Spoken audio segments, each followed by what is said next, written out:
Hey guys, welcome. Glad you're joining us. We're starting off our video series of mixing at LCBC, and so this is going to be a series of video where we talk about the values of mixing and some approaches to align to a similar target of how we mix at campuses.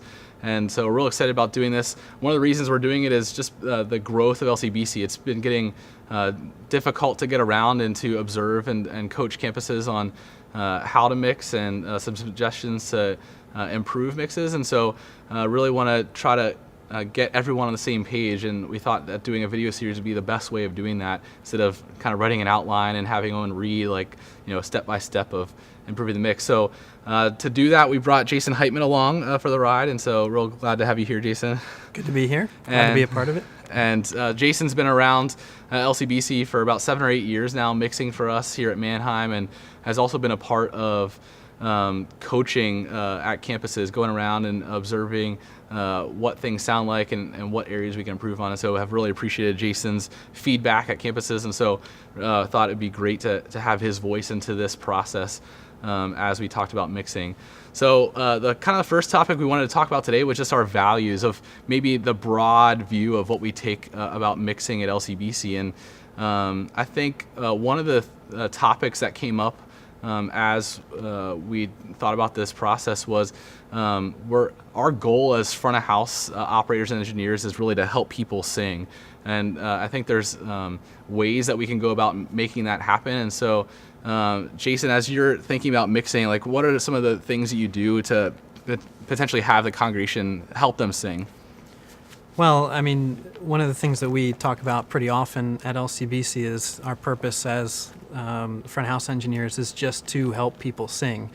And so the first thing I do when I am dialing up a mix is making sure that I can get the vocal, of course, as crystal clear as possible before I really focus on anything else. And sometimes that means bringing down the other stuff in the mix, not really working on anything else right away. Just get the vocal up and out front, and then work on any frequency ranges in that vocal that might be a distraction, whether that's something that's too harsh in their mid-range or high mids, or their S's are maybe a little too bright. Or there might be some tonality in the lower mid-range that is kind of just jumping out at you, that just kind of doesn't feel right.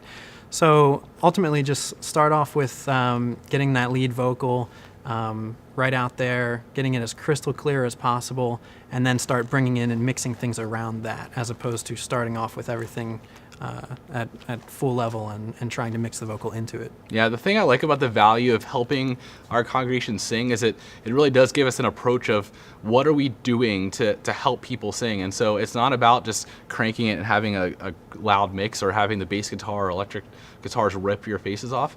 There are times where that's fun, in the right purpose. But if we're approaching, when we come behind the desk, as working towards these steps of what can we do to strategically get people around us to be singing along. And I think one of the keys of doing that is making sure that the vocal is like the thing in the mix. Yeah, exactly.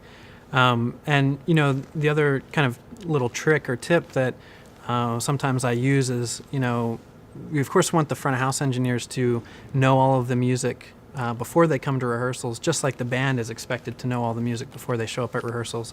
But sometimes I imagine that I don't know any of the music, and so, kind of close your eyes and imagine yourself in the space where you wouldn't have any lyrics up on the screen or don't know the words to the songs. And as you're mixing, making sure that when you are starting to bring the band into the mix, that you can understand every vocal as though you didn't know the song, as though you didn't know the lyrics.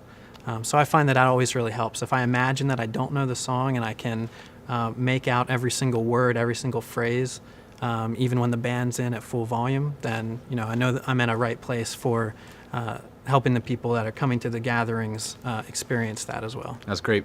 So maybe describe, how does volume fit into that picture of helping people sing? Like, what would your approach be with how loud to run things in the auditorium? So we have kind of gone a lot of different directions with volume over the years that I've been here. There have been times where we start to creep up on levels, and we'll get some feedback from the leadership that they might want to bring it down a little bit. And where we've landed over that time is kind of an average when you're looking at a meter is about 94 to 97 dB on your RTA. Even when you get to the point where your mix is settling into that 94 to 97 dB range, the other thing to think about in that range is that some certain frequencies might be popping out of the mix more than others, and some of those might be abrasive, harsh frequencies in the upper high mids that might make it seem that it's louder than it actually is. So your metering might be coming out 94 to 97, somewhere in that area, but certain frequencies being harsher or even stuff in the lower ranges that are kind of just distracting might make it seem like it's louder than it actually is. Yeah, I think there's two phrases that come to mind as I'm thinking about volume. One is a volume loud enough, like during a worship set, that a person would feel comfortable singing and not have the person next to them hear. And so I think that's a really great approach as you're thinking about how loud something is would a person feel comfortable standing next to someone that they don't know and be able to sing to God. And so that's as you're thinking about that volume, is it too quiet, or that potentially can get you to the volume where it may be too loud. But then the second thing I ask is, as I'm listening to mixes, could this potentially be louder? Would I be comfortable with making the mix louder? And I usually want to be able to answer yes to that. Like, I think we always want to be able to say, yeah, there's room for us to be able to increase that, but we don't necessarily need to do that. And if I'm listening to a mix and I can say, well, no, I wouldn't want that louder, that usually is a sign to me of like, okay, now we're at the point where it's possibly too loud. A lot of times when you're mixing, you're going through the whole input list and you're asking yourself questions about every single input as you go through. And so the question you might ask as you get to the vocals, and that's the first thing you come to usually when you're trying to dial up a mix, is, could this possibly be any louder than what I have right now? And you usually want to say yes to that. You want to put the people in the gathering in a place where, they're getting a sense of feeling and emotion, and they can be a part of it, but you also don't want them to be thinking that this is too loud or, it's a little bit out of control. So usually you want to say, yes, that it would be possible for this mix to be louder, or even this vocal to be louder. And then the other question you might ask as you're going down through the inputs and you get to the vocals is, you could say, would I feel comfortable singing right there at front of house without the people right around the front of house mix position hearing me sing along with it? And so sometimes I do that. You just kind of sing along with the music, assuming you know the words, and just see, where does your own voice in your own acoustic space fit in with what's happening coming out of the mix on stage. Sometimes we go around the campuses, we're using different words to describe what we're looking for, specifically talking about the whole mix itself. What are some of those terms that you would use to describe things? Yeah, so two key terms, I guess, that would come out when we talk about the overall mix is kind of building in some warmth into the mix. And when we say warmth, it's kind of that thing that gives everyone in the gathering a feeling and experience a little bit of the emotion. They can feel it a little bit. And so that's kind of things that are in the low or lower mid-range, things like the keys and the pads, adding some of that in there, not just things in the bass range, but also then trying to bring the electric guitars in, instead of thinking in terms of that distorted electric guitar where you generally think of high mids or mid-range, bringing in a lot of tone and body into the electric guitar elements to give some of that warmth into the mix. And then the other key terminology we use when we talk about the overall mix is, you just want to have the mix be very clear, and in that way we want to make sure there's space for every element in the mix. You want to be able to pick out everything individually, as well as think of it as one uniform band as well, playing together. So when we think about clarity, we think about not only the vocals, but you want to make sure that when for example, the piano is playing, that you can pick out the clarity of the notes as they're being played. When you've got a lead solo being played, that you definitely know that this isn't kind of all getting blended together with all the other mid-range supporting elements. So you want to think about the mix in terms of clarity as well, being able to pick out each individual thing in the mix. And I think we'll discuss terminology of individual elements as we dig a little bit deeper. We're planning on topics of these videos just focusing just on drums and bass, maybe focusing on just the vocal and electrics and other instrumentation. So we'll dig into those words a little bit later too. So Jason, maybe give me like the 3-minute summary of how you would tell someone about what our values are to mix at LCBC.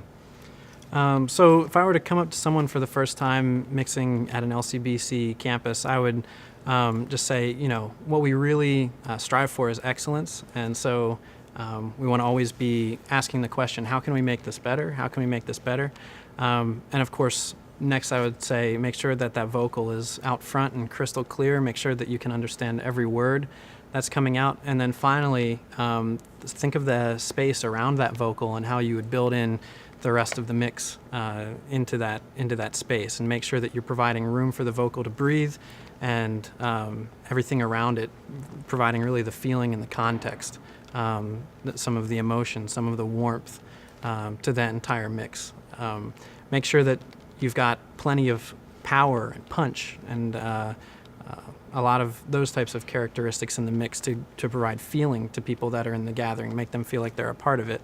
And also make sure that you kind of treat everything on stage, all the inputs on stage, as one band, one instrument playing together, rather than a whole bunch of individual instruments on their own. Yeah. So I think as we are talking, and the approach of how to mix LCBC, that statement in the back of our mind of how do we help people sing, that should be our approach as we're moving every fader, as we're adjusting every EQ to encourage the community. We have a great challenge at LCBC to serve in that capacity. So I'm real excited that hopefully these videos will be a catalyst to making those better and helping our community sing even more. So real glad you joined us for this first video, and so we're gonna finish up with this one, but looking forward to several other topics that we're gonna dive into more. So hopefully we'll see you next time.